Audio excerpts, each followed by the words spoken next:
وہ پیچھے کھڑے ہیں اور جسٹس عمر عطا دیال صاحب اور قاضی فائز عیسیٰ صاحب جناب ایک درخت اکٹھے لگا رہے ہیں اور درخت اکٹھے لگا کر اس کو پانی دے رہے ہیں اور ہنسی خوشی ایک دوسرے سے جناب معاملات طے کر رہے ہیں۔ ایک جو تصویر وائرل ہوئی تھی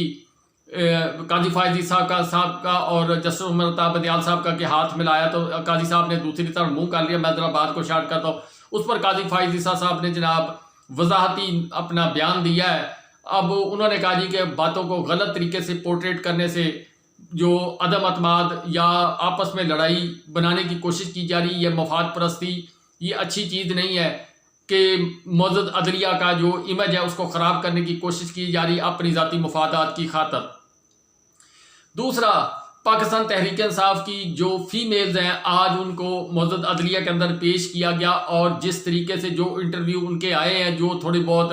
انہوں نے لیے ہیں جو یوٹیوبرز ہیں، تو وہ لڑکیاں جو یا عورتیں جتنی بھی گرفتار ہیں وہ حوصلہ مند نظر آئی ہیں۔ کچھ اسی طرح اور لڑکے ہیں جو گرفتار ہیں، ان کو بھی لایا گیا کیوں کل وہ سارا یہ نظام جو قانونی اپنا یہ گوروں کا قانون ہے، یہ XVI MP O والا، اس کو کالعدم قرار دے دیا گیا تھا کل معزز ہائی کورٹ لاہور کی طرف سے۔ تو اس کے اوپر پھر جناب عمل درآمد کرتے ہوئے آج ان لوگوں کو پیش کیا گیا جس میں عورتیں تھیں، لڑکیاں تھیں اور اس کے علاوہ جناب نوجوان لڑکے تھے، وہ حوصلہ مند تھے۔ مگر اس سارے بات نے ایک بڑا اہم میسج دیا ان لوگوں کے لیے جو چھلانگے مار مار کر جا رہے تھے۔ اب اگر دیکھا جائے صنف نازک حوا کی بیٹی، ہماری بہو، بیٹی، بہن یاسمین راشد صاحبہ، ہماری والدہ کی طرح، تو یہ سارے لوگ جیلوں کے اندر موجود ہیں جی، اور جیلوں کے اندر موجود ہونے کے باوجود حوصلہ اور انہوں نے اپنا جو عزم ہے وہ پختہ رکھا، نعرے لگاتے ہوئے آئے۔ حالانکہ 25 دن کے بعد ان کو یہ پیش کیا گیا، اس سے پہلے تو پتہ ہی نہیں تھا کہاں پر ہے کہاں نہیں ہے۔ اس کے بعد آج جو پیش کیا گیا تو انہوں نے کہا جی کہ ہم پہلے بھی جدھر کھڑے تھے قاسم کے ابو کے ساتھ کھڑے ہیں، آج بھی قاسم کے ابو کے ساتھ کھڑے ہیں۔ ابھی تک جناب سیاست چھوڑ کے گئے ہیں، وہ 2-3 دن خاموش رہے، پھر اس کے بعد اچانک وہ ایکٹیو ہونا شروع ہو گئے اور دوسرے گروپوں کی تلاش یعنی دوسرے گھونسلوں کی تلاش میں جانا شروع ہو گئے۔ اس کے ساتھ ساتھ اسد قیصر صاحب وہ خاموش رہے جی، وہ ابھی تک ویسے ہی موجود ہیں۔ تو یہ بہت دور کی اور سوچنے والی بات ہے۔ عمران اپنا قاسم کے ابو صاحب جو ہیں وہ ان کے لیے اب یہ سوچنے کا مقام ہے، وہ اکیلے بھی ہو چکے ہیں، ان کے ساتھ ملنے والا بھی کوئی نہیں۔ اسی طرح انہوں نے جس طرح تقریر میں بتایا کہ اب شاید مجھے اپنے کیس خود لڑنا پڑے، اپنے کیس جو ہیں میرے وکیل بھی بھاگ گئے ہیں۔ جس طرح بابر اعوان صاحب ہیں، انہوں نے کو اپنا ذاتی نجی کام شو کر کے لیکن وہ پتلی گلی سے ہو کر نکل گئے۔ شیخ رشید صاحب وہ بھی پتلی گلی سے نکل گئے۔ حامد خان صاحب یا اور کچھ لوگ آتے ہیں اس وقت زمان پارک کے اندر ملاقات کرتے ہیں، کچھ آگے پیغام رسانی بھی کر رہے ہیں، لیکن کیا جو حالات و واقعات چل رہے ہیں اس کے تحت وہ سسٹین کر پائیں گے یا نہیں کر پائیں گے، یہ آنے والا وقت ہی آپ کو بتائے گا۔ ہو سکتا حالات چینج ہو جائیں، ہو سکتا ہے جی حالات مزید خراب ہو جائیں۔ کیوں قاسم کے ابو صاحب نے نیب کے چیئرمین صاحب پر بھی 15 ارب روپے کا ہرجانہ کر دیا، ڈاکٹر صاحب پر بھی کر دیا۔ اس کے علاوہ جناب شرجیل میمن کہہ رہا ہوں قادر پٹیل صاحب پر بھی کیا، جنہوں نے وہ تفصیل پڑھ کر بیان کی، ان پر 10 ارب روپے کا ہرجانہ کیا ہے۔ یہ سارے معاملات ہوئے ہیں جی۔ اور اس کے بعد اب قاسم کے ابو صاحب اور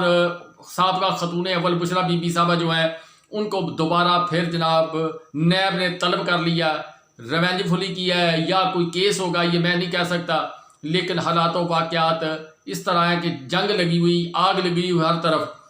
اب دوسری طرف جو سب سے مزیدار خبر ہے وہ یہ ہے کہ میرے مرشد سرکار عثمان بزدار صاحب، جن کی وجہ سے پاکستان کی یہ جماعت جس کے لیڈر قاسم کے ابو صاحب ہیں، اس نے بہت ساری باتیں اسٹیبلشمنٹ کے ساتھ جھگڑا مول لیا، اپنے پارٹی کے کارکنوں کو ناراض کیا، اپنے جماعت کے MNA کو ناراض کیا، اپنے جناب ساکھ کو خراب کیا، لیکن وہ قاسم کے ابو صاحب ڈٹے رہے اس بات پر کہ میں نے اس کو تبدیل نہیں کرنا۔ تو میری جو سب سے پہلی ویڈیو ہے جب میں نے یہ کام شروع کیا ہے، سب سے پہلی ویڈیو آپ اٹھا کر دیکھیں، ایسے ہی آپ ویڈیو کی وہ چلے جائیں جو پہلی میری ویڈیو پڑی ہے، اب وہ میں ڈیٹ وغیرہ ایگزیکٹ نہیں یاد، اس کے اندر میں نے بیان کیا ہوا ہے کہ جس دن آپ پر برا وقت آئے گا، اگر مجھے مل گئی تو میں اس کے ساتھ اینڈ پر شیئر کروں گا، آپ سن لیجئے گا۔ اگر نہ ملی تو وہ کلپ جو ہے میں پھر معذرت ہے، میں کل شیئر کرنے کی کوشش کروں گا، لیکن میں کوشش کروں گا اگر مل گئی تو میں اس کے اینڈ پر وہ ضرور چلاؤں گا۔ تو آپ دیکھ لینا کہ میں نے اس وقت جب بام عروج پر قاسم کے ابو صاحب کی حکومت تھی اور جناب مرشد سرکار جو ہیں وہ وزیر اعلیٰ تھے، اینکر عمران ریاض اللہ تعالیٰ ان کو بازیاب کروائے، وہ اس وقت جناب بار بار نشاندہی کر رہے تھے، کچھ کیسز کے متعلق کر رہے تھے، 10 فائلیں انہوں نے قاسم کے ابو صاحب کو پیش کی تھی، لیکن جوں تک نہ ریگی کان پر، صرف یہی کہا کہ وسیم اکرم پلس میرا جو ہے اس کے گھر میں بجلی نہیں ہے، اس کے گھر میں پانی نہیں ہے۔ پھر وہ اللہ کی رحمت سے سارا کچھ ان کو ملا اور اللہ پاک نے انعام و اکرام سے نوازا، اور اس کے بعد اب آج جناب انہوں نے کشتی سے چھلانگ لگا دی، اور چھلانگ لگانے کے بعد good bye, tata bye bye, یہ بات کر کے وہ چلے گئے ہیں۔ اب ساری یہ منظر نامے کے اندر 2 چیزیں میں بیان کرنا چاہتا ہوں اینڈ پہ۔ ایک تو شاہ محمود قریشی صاحب جو ہیں وہ اس وقت ڈٹے ہوئے ہیں، شاہ بانو انہوں نے ملاقات کی، انہوں نے ایک چھوٹا سا میسج اپنا قوم کو دیا کہ شاہ محمود قریشی صاحب ڈٹے ہوئے ہیں۔ وہ کیوں ڈٹے ہوئے ہیں؟ کیا وہ واقعی قاسم کے ابو کے ساتھ سنسیئر ہیں، پاکستان تحریک انصاف کے سنسیئر ہیں؟ کیوں وہ نہ جہانگیر ترین صاحب کے گروپ میں جا سکتے ہیں، نہ پیپل پارٹی میں جا سکتے ہیں، نہ مسلم لیگ میں جا سکتے ہیں؟ اگر وہ سچے اور کھرے نکلے اور یہ صحبتیں جو سلاسل پابند کی ہیں وہ برداشت کر گئے تو وہ ان کا قد کاٹ بھی بڑا ہوگا، عزت بھی بڑی ہوگی۔ لیکن آنے والے معاملات کے متعلق میں کچھ کہہ نہیں سکتا، ہو سکتا ہے جی یہ آنے والے دن جو ہے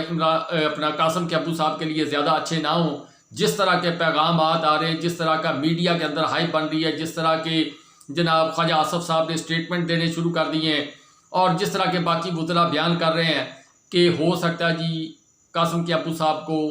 یہ جو 9 مئی والا واقعہ اس میں فکس کر دیا جائے،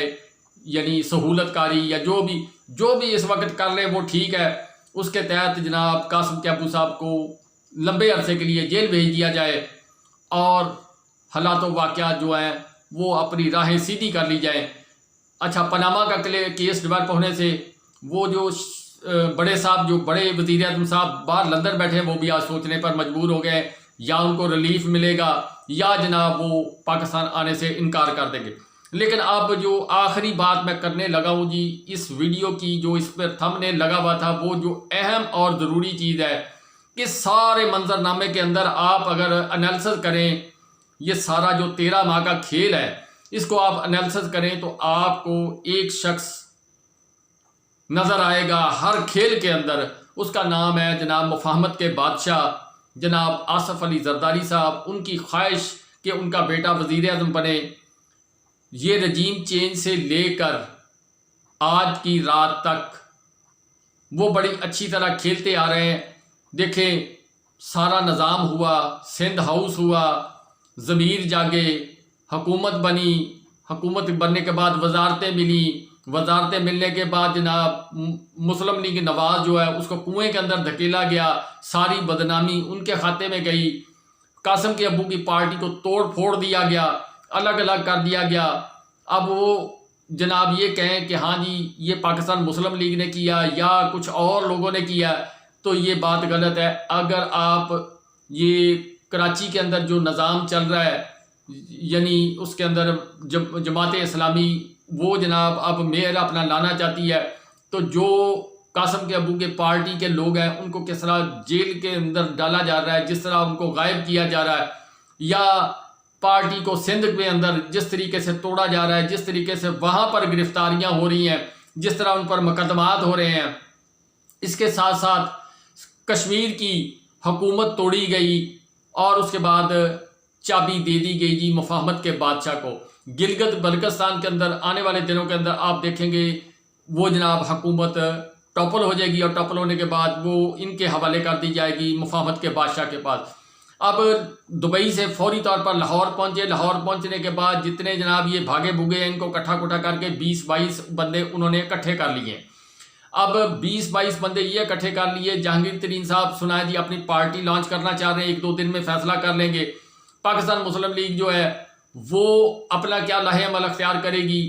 وہ تو ابھی صرف یہ سوچ رہے ہیں نا کہ ہماری حکومت آنے والی ہے، لیکن جو ساتھ رہ کر جو چھرا گھونپا گیا، یعنی بغل میں چھری منہ میں رام رام والا وہ کہانی کی گئی ہے، اس کا نتیجہ آتا ہوا یہ نظر آ رہا ہے جی کہ جب مفاہمت ہوئی تھی جی قائد اعظم کے مزار پر، پاکستان مسلم لیگ کے کچھ لوگوں نے جو نعرے وارے لگائے تھے یا جو ہوا، پھر رات کو جناب جو پلانٹیڈلی کام کیا گیا، وہ اگر اس کی کڑیاں ملائے جائیں، پھر ایک سفر ہوا تھا، میں اس سے زیادہ کچھ نہیں، ایک سفر ہو رہا تھا جی کراچی سے اسلام آباد تک ایک شخص کا، پھر اس کے بعد نقشہ پاکستان کا چینج ہونا شروع ہو گیا، پھر اسی کے بعد پھر رجیم چینج ہوا، اس کے بعد مفاہمت کے بادشاہ اور بڑے بادشاہ جو پاکستان میں طاقتور بادشاہ ان کے جناب لائنیں فٹ ہونا شروع ہو گئی۔ یہ ساری چیزیں کرتے کرتے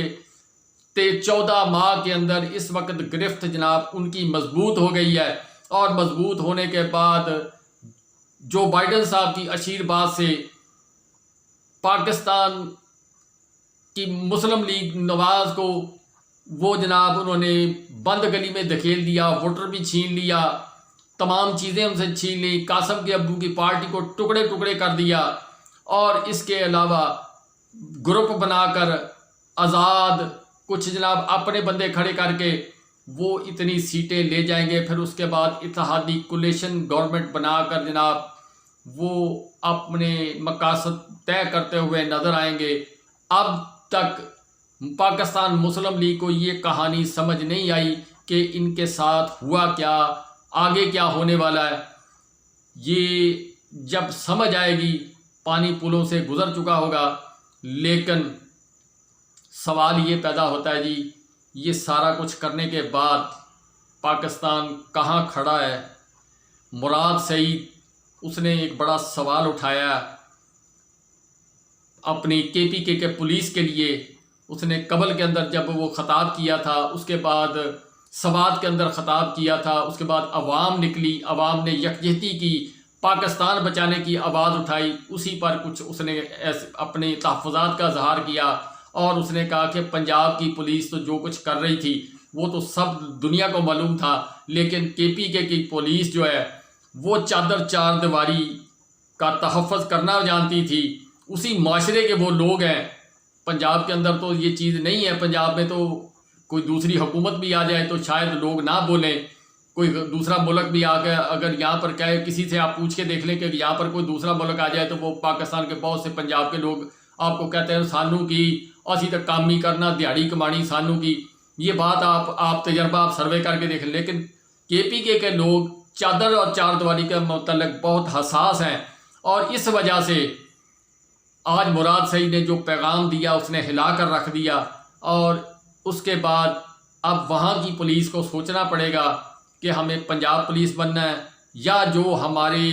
خاندانی اقدار ہیں، چادر چار دیواری، عورت کی عزت، اس کو ہم نے پامال نہیں کرنا۔ تو یہ مراد سعید کے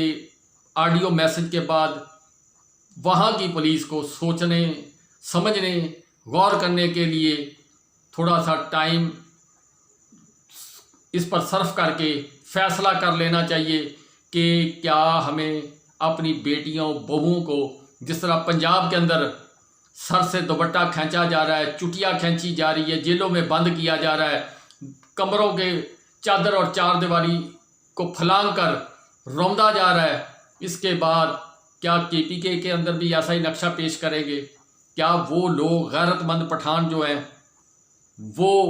اپنی بہو بیٹیوں کے ساتھ ایسا ہونا دیں گے؟ یہ پولیس والے بھی اسی معاشرے کے حصہ ہیں۔ تو یہ بہت خطرناک ایک قسم کا سینیریو بن رہا ہے۔ اس کا کیا آگے نتائج نکلیں گے، یہ سوچ کر انسان کی عقل جو ہے وہ موف ہو جاتی ہے۔ کیا ہم بنگلہ دیش بنا رہے ہیں؟ کیا ہم پاکستان کو 1971 کی طرف لے کر جا رہے ہیں؟ بہت سے سوالات ہیں، ویڈیو لمبی ہوگی، پھر اس کے بعد کوئی دوسری ویڈیو میں بات کریں گے جی۔